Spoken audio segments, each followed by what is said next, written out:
ازيكم يا اصحابي؟ عاملين ايه؟ النهارده بقى هنعمل كم البيتزات دي كلها بكيلو دقيق.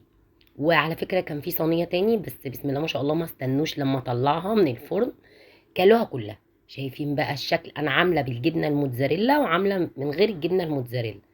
سالت على البيتزا لقيتها مولعه نار. طب انا هعملها في البيت؟ طب استنوا عليا، ده انا هروح المطعم بتاع المهندس وهسرق منه الطريقه.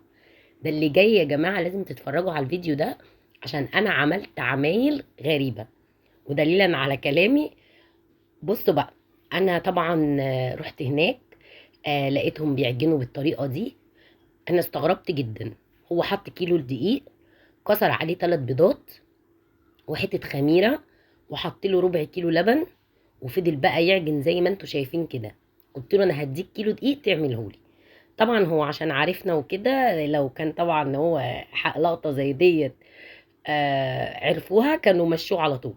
وابتدى بقى يحط الميه اللي هيعجن بيها، وقعد زي ما انتوا شايفين مسك العجينه. مفيش كلام. زي ما انتوا شايفين كده، ما حطش غير ال3 بيضات وربع كيلو لبن، ما غلاهوش ولا اي حاجه خالص. وابتدى بقى يعجنها، بس طبعا هم عجينتهم غيرنا خالص. فضل بقى يعجن فيها، وهنا بقى راح حاطط ايه، حته زبده من عنده كده، دي مخصصه للعجن. اتاري في زبده عندهم في المحلات بتبقى مخصصه للعجن، بتوع الافران وبتوع البيتزات بيحطوها جوه البيتزا واحنا مش عارفين لا نفقه شيء. بعد كده قعد بقى يعملها زي ما انتوا شايفين وطبقها لي بالمنظر ده، وقال لي يلا خديها في الشنطه بسرعه وروحي اشتغلي على طول. قلت لا، ما بدهاش بقى، ده انا هروح النهارده هدمر الدنيا بيتزا. جيت بقى جهزت المكونات بتاعتي ديت، جميع بقى انواع الفلافل اللي عندك. ودي الصلصه دي انا كنت عاملاها ومنزله بيها فيديو. جبن ميكس بقى، جبن رومي. طبعا هنا فضلت تنفش، لقيتها طالعه من المطبخ مش عارفه كانت رايحه فين. قعدت طبعا ابطط فيها عبال ما جيت من الشارع وكده، وجيت بقى عشان افردها كده. كانت العجينه جباره يا جماعه. قعدت افرد فيها بقى على قد الصينيه، زي ما هو قال لي تفرديها على قد الصينيه وما تقعديهاش كتير. وحط لها خميره بلدي، واللبن ربع كيلو على الكيلو، وحط 3 بيضات وفضل يعجن فيها زي ما انتوا شايفين، وحط لها حته زبده كده وطبقها. كانت اسهل مما يمكن. انا خلاص بقى هعملها في البيت، ما انا خلاص شفتهم بيعملوها ازاي. وقال لي تفردي بقى على قد الصينيه بتاعت حضرتك، وايه بقى حطي بقى جواها اي ميكس انت عايزاه. جبن موتزاريلا، من غير موتزاريلا مفيش امكانيات، حطي اي حاجه. المهم ايه، هي البيتزا اللي احنا عايزينها بنشتريها من محلات. انا فوجئت طبعا امبارح كنا عايزين نطلب بيتزا، لقيتها طبعا ب50 جنيه الصغيره خالص، اصغر حجم. ويا جماعه تجيبيها ما تلاقيش فيها قطعتين على بعض. بصوا بقى، رحت انا ايه، جبت بقى الجبن بتاعتي، وكنت عامله سجق الاسكندراني، طبعا هما بيعشقوها بالسجق. وميكس جبن بقى شيدر كان عندي، وجبنه رومي، وحطيت بقى كل انواع الجبن الموجوده زي ما انت حابه بقى، وزيتون. ودخلتها بقى الفرن. طبعا قعدتها بتاع حوالي 10 دقايق. وبعد كده رحت مطلعاها، وهنا بقى كنت عملت الصينيتين التانيين.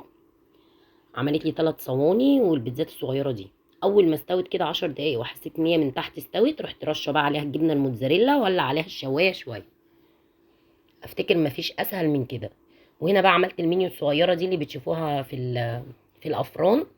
خلاص كده انا يعتبر خلصتها. شايفين بقى الشكل عامل ازاي؟ كانت جباره يا جماعه، جباره جباره وتحفه بجد. يعني بصوا بقى شكلها، والعجينه طلعت هشه وتحفه. احلى من البيتزا اللي بتاعت بره ب100. بصوا مش هقول لكم جربوا الطريقه دي والوصفه دي، مش هتلاقوها في اي مكان غير عندي، لان انا دخلت المطعم يا جماعه وسرقت لكم الطريقه. يعني انا خليته عملها بايده. بتاع البيتزا اللي احنا بنجيب منه البيتزا هو اللي عمل لي البيتزا، وقال لي خدي بقى وبعد كده ما تجيش هنا تاني عشان انا هترفد ان شاء الله. زي ما انتوا شايفين كده. ورحت بقى خلاص خلصت كده. ايه رايكم بقى يا جماعه؟ لو انت اتفرجتي عليا لغايه هنا، يا ريت اعرف انت من انهي بلد بتتابعيني. واللايك بقى والشير الحلو بتاعك. شايفين بقى شكلها من جوه هش وتحفه وطريه جدا. هي البيتزا اللي احنا كنا بنجيبها من بره. ما انا خدت طبعا العجينه هو اللي عملها لي، بس انا خلاص بقى حطيت الطريقه في دماغي ومش هعملها غير كده. وعايزه شير بقى ولايك منك. شايفين بقى منظر البيتزا عامل ازاي؟